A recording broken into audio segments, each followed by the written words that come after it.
ଏମିତି ସ୍ୱାମୀଙ୍କ ପାଖରେ ରହିବା ଯା ସମ୍ପର୍କ ଭାଙ୍ଗିଦେବାଟା ଠିକ୍।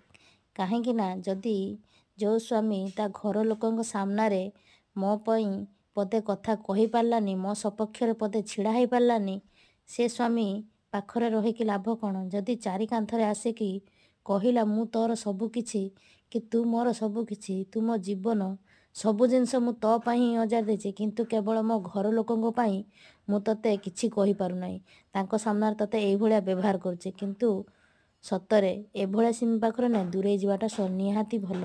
କାହିଁକି ନା ଯଦି ସମସ୍ତଙ୍କ ସାମ୍ନାରେ ତମେ ତମ ସ୍ତ୍ରୀକୁ ସମ୍ମାନ ଦେଖେଇ ପାଇଲନି କି ତା ପାଇଁ ପଦେ ଛିଡ଼ା ହେଇପାରିଲନି, ତମେ ଯଦି ଆଜି ତାଙ୍କ ସାମ୍ନାରେ ଏଇଭଳି ବ୍ୟବହାର କରିବ, ତାଙ୍କର ବି ସାହସ ହେଇଯିବ ତମ ସ୍ତ୍ରୀକୁ ସବୁ କଥା କହିବାର। କାରଣ ଯଦି ସିଏ ତ କହିବେ ନା, ତା ସ୍ୱାମୀ ତ ତାର ସପୋର୍ଟରେ ନାହିଁ, ସିଏ ତ ଆମ ସପୋର୍ଟରେ ଅଛି। ଆମେ ଯାହା ବି କହିବୁ ତା ସ୍ୱାମୀ କେବେ ମୁହଁ ଖୋଲିକି କହିବ ନାହିଁ। କିନ୍ତୁ ସେଇ ଦିନେ ଥରେ ତାଙ୍କ ମୁହଁରେ ତମେ କହିକି ଦେଖ ନା କି ମୋ ସ୍ତ୍ରୀକୁ ତମେ ମାନେ କହିବାକୁ କିଏ, ସେ ଦେଖିବ କାହାର ସାହସ ହେବନି ଆଙ୍ଗୁଳି ଉଠେଇକି ତମ ସ୍ତ୍ରୀକୁ ପଦେ କହିଦେବା ପାଇଁ। ସତ କଥା ନାହିଁ, ନିହାତି କମେଣ୍ଟ କରିବ ଭଉଣୀମାନେ।